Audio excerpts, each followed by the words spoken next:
মাথাভাঙার আজকে ঘটনার সঙ্গে তৃণমূল কংগ্রেসের কেউ জড়িয়ে আছে কিনা এ বিষয়ে আমাদের কাছে নির্দিষ্টভাবে কোনো খবর নেই।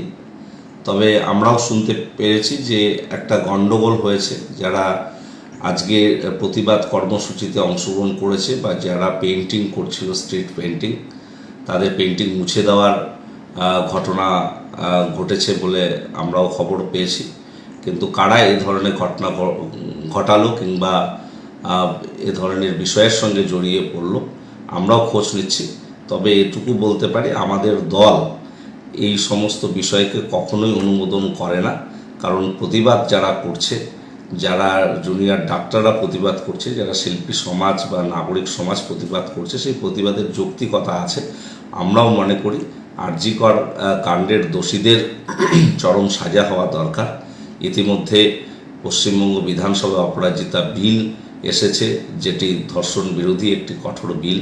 সেটা বিধানসভায় গতকালই পাশ হয়েছে এবং আমাদের নেতা অধিনায়ক অভিষেক বন্দ্যোপাধ্যায় ইতিমধ্যেই টুইট করে একটি বিষয় সুস্পষ্ট করেছেন যে নাগরিক সমাজের আন্দোলন কিংবা জুনিয়র ডাক্তারদের আন্দোলনের যৌক্তিকতা আছে।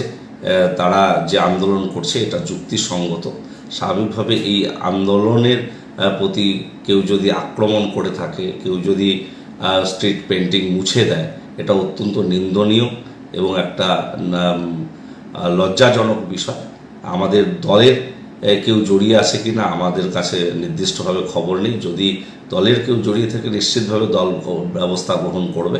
তবে কারা এ ধরনের ঘটনা ঘটিয়েছে বা কী বিষয় হয়েছে আরও বিশদে জেনে আমরা পরবর্তী বিষয়টি জানাবো। তবে এটুকু বলতে পারি, তৃণমূল কংগ্রেস তাদের অবস্থান স্পষ্ট করেছে যে জুনিয়র ডাক্তার কিংবা নাগরিক সমাজের আন্দোলন, সেই আন্দোলনে যুক্তিসঙ্গত। কারণ আমরাও যেমন আর.জি. করের দোষীদের চরম শাস্তি চাই, তারাও সেই শাস্তির দাবিতেই পথে নেমেছে। তো স্বাভাবিকভাবে এটার উপর কেউ যদি আক্রমণ করে থাকে, এটা আমাদের দল অনুমোদন করে না এবং এটা অত্যন্ত নিন্দাজনক, নক্কারজনক। তবে দলের কেউ জড়িয়ে আছে কিনা আমাদের কাছে এখনো সুস্পষ্ট নয়। আমরা খোঁজ নিয়ে বিষয়টি যথাযথভাবে জানাতে পারব।